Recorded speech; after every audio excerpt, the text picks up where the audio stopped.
Yeah, I think we talked a little bit about the split the last time, but it's obviously a pitch that is it's an unknown in terms of the break, and it's a pitch that can act like a knuckleball. We've talked about that, and so with that in mind, it's a pitch that can be really difficult to hit, and certainly the guys that have mastered the split. You look at Gausman and his ability to throw it, and if you can throw it at the bottom of the zone, really a tough pitch to get into the air. It's a lot of ground balls. You get the double plays when you need it from the split. So, and if you can throw it, strike the ball, it's a lot of a swing and miss as well. So, I think just the unpredictability of it, what it does for you in terms of keeping the ball on the ground, keeping it out of the air, it's just been an effective pitch. And as guys see that around the league, then that's what they start to do themselves. So, it's a tough pitch.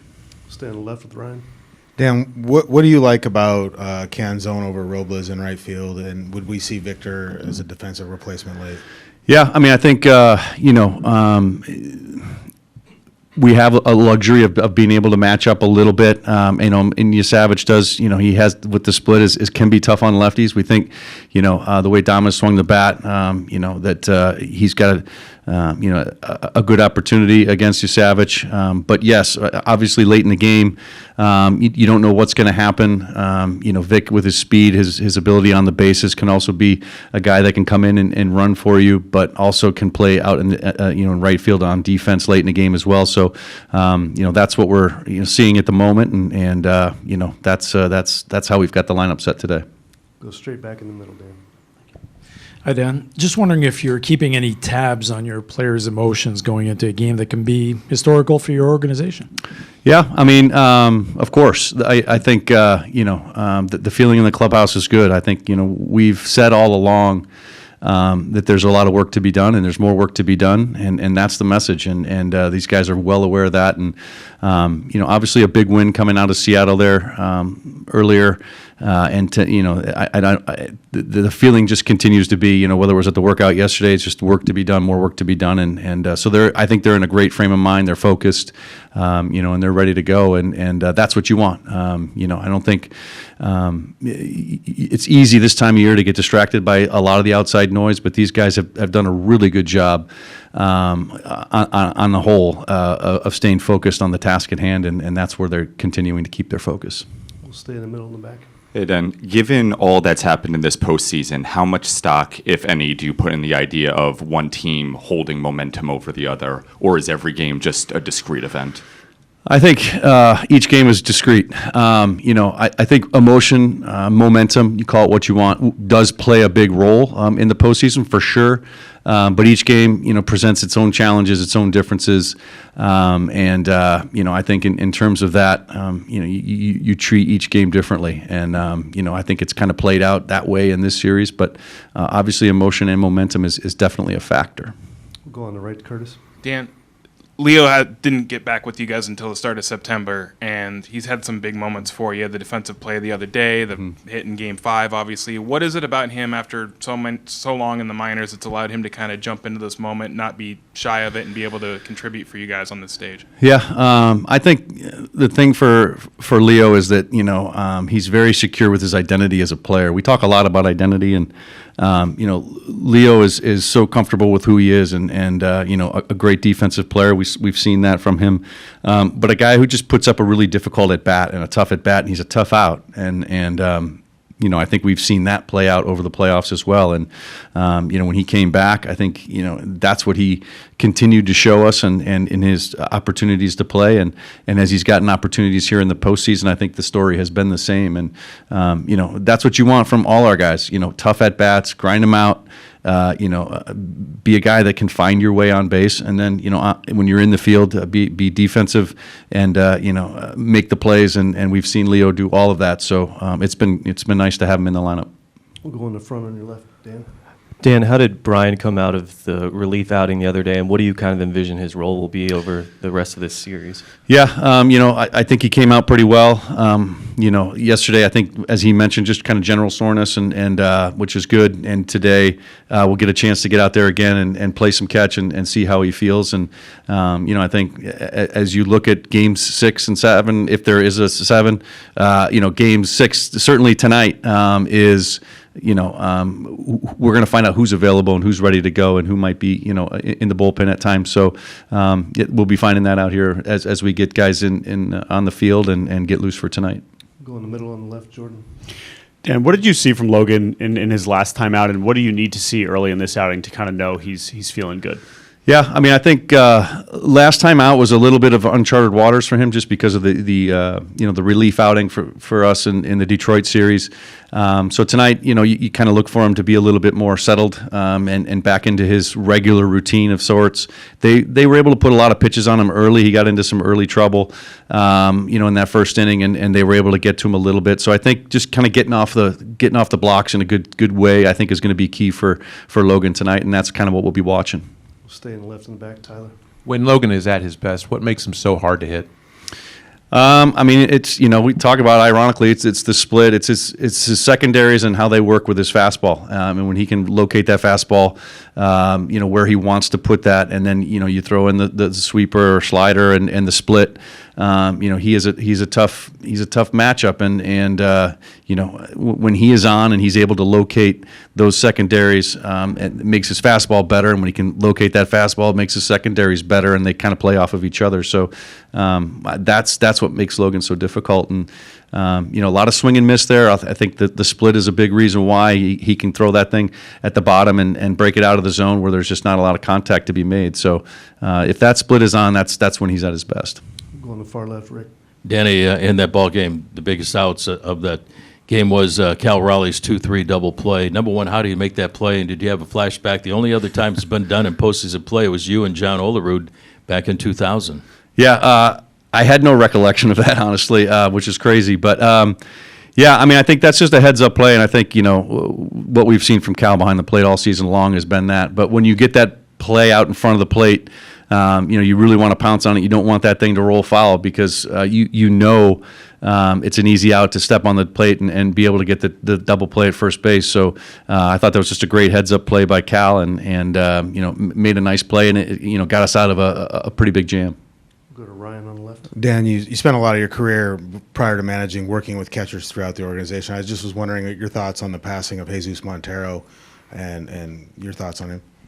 Yeah, obviously, thoughts and prayers are with the family, and it's obviously a sad moment. You always hate to hear that, and especially someone so young. And so just, thoughts and prayers are with he and his family. Go in the middle, back. We were talking about momentum. Are you seeing any parallels to when you guys came in here from game 1 off of the other biggest game in postseason history for your team, after the 15 inning game, then you're coming in here after the game you guys just had? Are you feeling any parallels to like the way you guys are feeling? I think as we've talked about a little bit earlier, each game is so different, I think, yes, we are coming off of an emotional game the other night, but again, with the attitude that we have that there's more work to be done, I think we come in here a little bit differently as well. So again, each game presents its own challenges, and I think our guys are focused and ready to go on what's in front of us tonight. Go to the second row in the middle. The Mariners fans traveled well last weekend. They were here cheering on the team. What's your message to them on the cusp of history, maybe? Yeah, the fans have been the faithful. They've supported us all along, and I think the idea again that we just have to keep our minds focused on what we have in front of us, but we're grateful for the support that they've given us all season long, and you can't do it without them, and we're hoping to bring this home. Go in the fourth row right in front of you, Gabe. Regular season success doesn't always correlate to the postseason. What is it about Cal beyond the skill set that you think really has enabled him to just kind of keep going in a sense from what he's done over this last season? Yeah, I think he has, I think you can watch a player grow up in the game and see them gain their confidence as they go. I think he's gained a ton of confidence, and you see that in a lot of different ways. You see it in his play on the field. You see it in his leadership in the clubhouse, his leadership with the pitching staff, and how he handles pitchers during the game. I mean, it's just his all parts of his game have really grown, and you can't say enough about the job that he has done, both from a physical standpoint, just with his skill, his tools, what he's done on the field for us, but even the intangibles and the things off the field. And again, he's done it with a lot of humility, and he's done it because he wants to win and help this team win. And that's been definitely a momentum builder for us throughout the team. It's just that quest and that push to and desire to win games. Go straight in the back, right in front of you. How is Gabe Spire is a precious asset for your team as a lefty in the bullpen since the start of the playoffs? Yeah, Gabe's had just an outstanding season from beginning to end, and for a big chunk of the season was really our only left-hander in the bullpen. So he had to carry a lot, at the trade deadline, able to pick up Caleb Ferguson, who kind of shouldered some of the load. Gabe obviously looms large in a series like this. They've got a lot of left-handed hitters who are difficult, and being able to match them up at times with Gabe is important. And he has seemingly delivered every time, and it's been a huge part of our bullpen coming out of there. Go in the front, Mike. Yeah, Dan, Gino obviously had massive swings in the last game, and he had been scuffling for a while prior to that, but someone who, when he gets hot, he gets really hot, and he can sustain that. How much can something like that matter for a guy specifically like Gino? I think, we talk about how emotion plays a big part in the postseason, and confidence is a big part of the postseason as well. And you hope with all our guys, when with success comes more confidence, and you hope that continues to carry over as we go. And Gino with just an absolutely huge game, to see that, he's a veteran guy. He understands, how that can play into this next game tonight, and just really hoping that. He continues to do what he has done. Those swings were huge, and I think again it comes back to focus and where he's at, and knowing what went into those swings, and just continuing to take that same approach as he goes to the plate tonight. Go on your left in the middle, Jordan. Dan, what have you observed with the relationship between Cal and Logan, not just since you've been manager, but even being around the organization before then? Yeah, I think it's as close to brothers as you can come. They kind of, when you look at two guys who've come up together in the organization and competed a lot together in the minor leagues, and then getting a chance now to compete together in the big leagues and experience playoffs, together in the big leagues. I mean, they've done it all together, and it's pretty cool to see. I think they know each other pretty well. They know how to press each other's buttons, which is it was just kind of funny at times. But I think both of them respect one another tremendously, and I think that that the relationship that they have it goes deep, and you love to see that from your battery, especially in a big game like this. We'll go one more right in the middle, Aaron. Dan, you've been asked about parallels between games, but you were in a similar situation in Game 4 in Detroit. What do you think your team learned from that experience? Obviously, having a lead early in that game, also in a game that you have a chance to close it out, but weren't able to get it done. Yeah, I mean, again, these games take on a mind of their own, but certainly you can learn from them. And tonight, I think our focus, I don't think it changes from what it's been, and that has been, we're gonna play hard from 1 to 9 and 1 through 9, and that's what it's all about, and that's really what these guys have done, all season long. And we talk about the fight that they have, the resiliency that they have.